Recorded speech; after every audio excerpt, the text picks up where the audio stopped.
सुबह का समय, एक छोटा सा गांव, कच्चे रास्ते, मिट्टी के घर।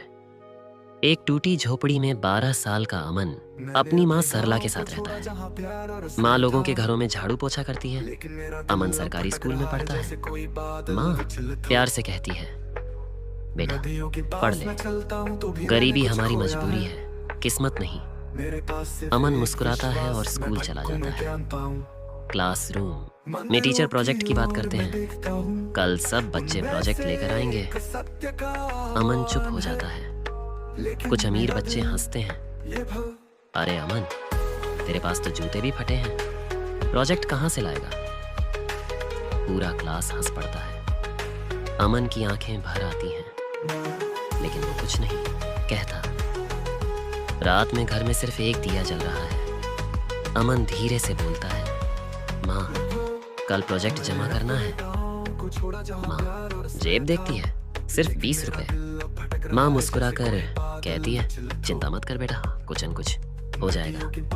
रात को माँ चुपचाप अपने पुराने कंगन उतारती है और अगली सुबह बेच देती है। अमन चार्ट पेपर नहीं खरीदता। वो गांव की मिट्टी, पुराने अखबार और रंगीन पत्तों से एक हाथ से बना मॉडल तैयार करता है, जिसका विषय है गांव कैसे आत्मनिर्भर बन सकता है। अगले दिन स्कूल में सब चमकदार प्रोजेक्ट लाते हैं। अमन का प्रोजेक्ट सादा होता है। बच्चे फिर हंसते हैं, लेकिन जैसे ही टीचर अमन का प्रोजेक्ट देखते हैं, वो चुप हो जाते हैं। टीचर कहते हैं, ये सिर्फ प्रोजेक्ट नहीं, ये सोच है, समझ है और सच्चाई है। पूरा क्लास सन्न रह जाता है। अमन को स्कूल में पहला इनाम मिलता है। वो दौड़कर माँ के पास जाता है। माँ की आंखों में आंसू होते हैं। माँ कहती है, आज मेरे कंगन नहीं, मेरी दुआ काम आ गई। समय बीतता है। अमन बड़ा होता है।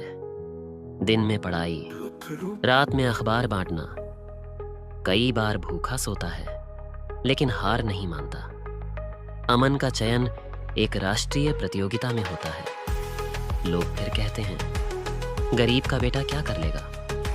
माँ सिर्फ इतना बोलती है, मेरा बेटा खुद को साबित करेगा। अमन देश भर में पहला स्थान जीतता है। स्टेज पर बोलता है, मैं अमीर नहीं था, लेकिन मेरी माँ की दुआ सबसे अमीर थी। पूरा हॉल तालियों से गूंज उठता है। अमन अपनी माँ को मंच पर बुलाता है।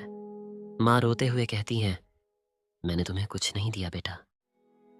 अमन माँ के पैर छूकर कहता है, आपने सब कुछ दिया माँ। स्क्रीन पर लाइन आती है, माँ की दुआ और मेहनत किसी भी किस्मत को बदल सकती है।